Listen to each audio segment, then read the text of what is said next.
All right, I'm Courtney, and this is my final reflection on being at LA for genetics during the spring of 2025 semester. So, I wanted to start by looking back at the goals that I set for myself in my teaching philosophy and kind of where I was during the mid semester feedback. So, in my teaching philosophy, I set 4 goals for the semester. I have them ranked on this slide from 1 to 4, with 1 being the one I feel I accomplished the most, and 4 being the one that I feel has the most need for improvement.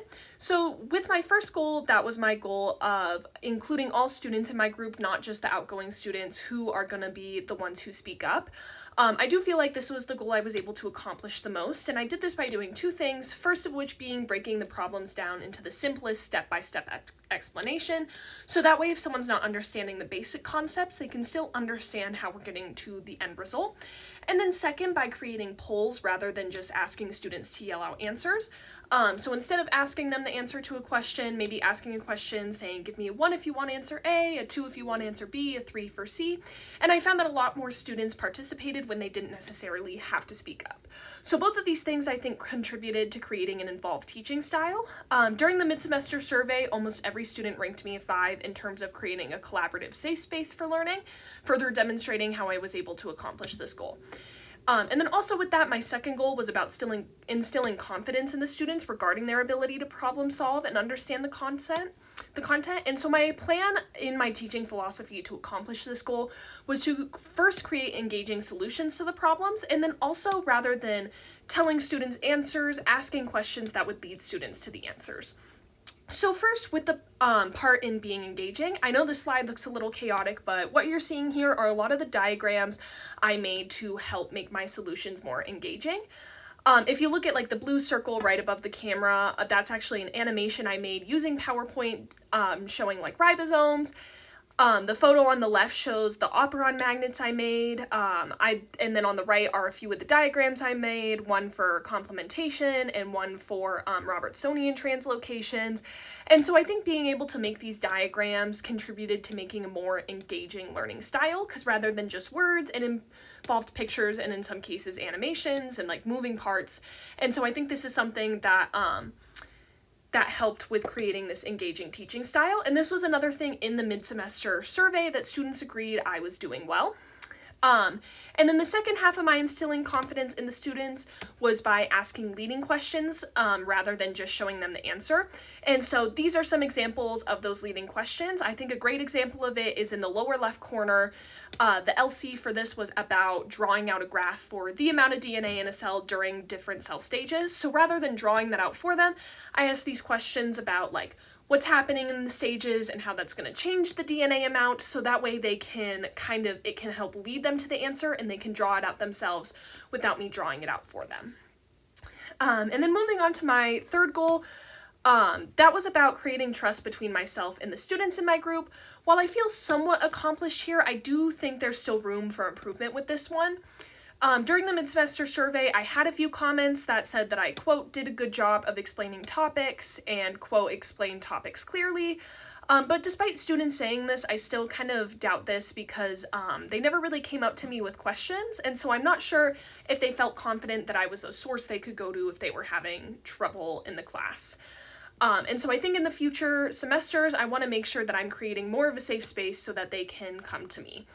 And then also with this one, I can think of a few times in which I misspoke while teaching a specific question, and while I was able to catch myself and correct myself, in future semesters I want to make sure I'm rehearsing the night before whatever questions I'm presenting, so that way I know exactly what I want to say, and that way I'm not misspeaking or confusing the students.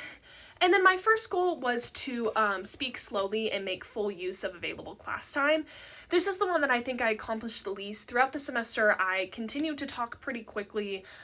This did come in handy a few times at the end, but there were definitely some points in the semester in which we would finish questions early, and I wouldn't really have anything prepared to help fill the time while the other LAs were finishing up. So I just want to make sure that in the future, I'm just slowing down more and making sure that I'm using all the time that's available to me and having more like critical thinking questions and stuff to fill that time. And so this brings me to my goals for future semesters. Number 1 is going to be based off that 4th goal from my teaching philosophy of speaking slower, and making sure that I just am slowing down and delivering the content clearly. Number 2 is going to be to rehearse more. Either the night before, and also using the technology maybe in one of the study rooms that have a TV to make sure that I am well equipped with like what I want to be doing with the projectors. My third goal for future semesters is going to be to create more CTQs. This will help with filling up time and also I think with helping engaging some of those more advanced students. This semester I had a big focus on the like C students, but I think in the future, now that I've found a way to help engage the C students, I can focus more on having these CTQs for say like the A students. My fourth goal moving forward is going to be improving communication with the students. This is one place I do think I was lacking this semester. I wrote out reminders on the whiteboard and I think I sent out a message through Canvas like once, but in the future I do think I would like to communicate more, so that way hopefully they can come to me more and trust me more when they have questions or comments or concerns.